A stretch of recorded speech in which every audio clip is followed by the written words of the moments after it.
ప్రపంచవ్యాప్తంగా జూన్ 15వ తారీఖు ప్రపంచ వయోవృద్ధుల వేధింపుల అవగాహన నివారణ దినోత్సవాన్ని ప్రపంచం మొత్తము పాటిస్తున్నారు.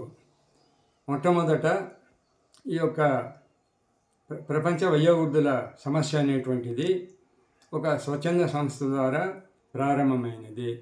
తరువాత దానిని ఐక్యరాజ్య సమితి ఇతర సీనియర్ సిటిజన్ అసోసియేషన్స్ అన్నీ కలిసి స్వచ్ఛంద సేవా సంస్థలన్నీ కలిసి ప్రపంచ వయోవృద్ధులపై వేధింపుల అవగాహన నివారణ దినోత్సవాన్ని జూన్ 15వ తేదీ ప్రపంచమంతా జరుపుకుంటున్నారు. మన భారతదేశంలో కూడా ఇక్కడ ఈ హెల్పేజ్ ఇండియా వారు మరియు senior citizen welfare association, all India senior citizen confederation జాతీయ సంస్థ ద్వారాను, స్వచ్ఛంద సంస్థల ద్వారాను ఈ యొక్క కార్యక్రమాన్ని చేపడుతున్నాము.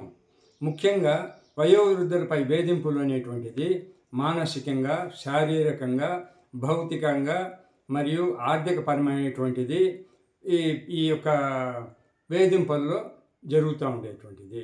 కొందరు పిల్లలు తల్లిదండ్రులను ఆస్తి రాయించిన తర్వాత వాళ్ళని నిర్లక్ష్యం చేయడము, కొందరు మానసికంగా హింసించడము, వాళ్ళను సూటుపోటి మాటలతో మాట్లాడడము, టయానికి వాళ్ళకి భోజనం వసతి కల్పించకపోవడము, వారికి వైద్య సౌకర్యాలు కల్పించకపోవడము, ఇవన్నీ చేస్తుంటారు. మరికొందరు శారీరక హింసలు. ఈ వయోవృద్ధులను పిల్లలు వాళ్ళని దండించడము, తిట్టడము, కొట్టడము, రూములో బంధించడము, వారి విషయంలో శ్రద్ధ వహించకపోవటము, కొందరైతే తీర్మానంగా వాళ్ళని ఎక్కడైనా రైల్వే స్టేషన్ దగ్గరనో, శ్మశానంలోనో, ఎక్కడో మనుషులు తిరగలేని చోట్లోనో, అడవిలో కూడా కొందరు పిల్లలు వదిలివేస్తున్నారు.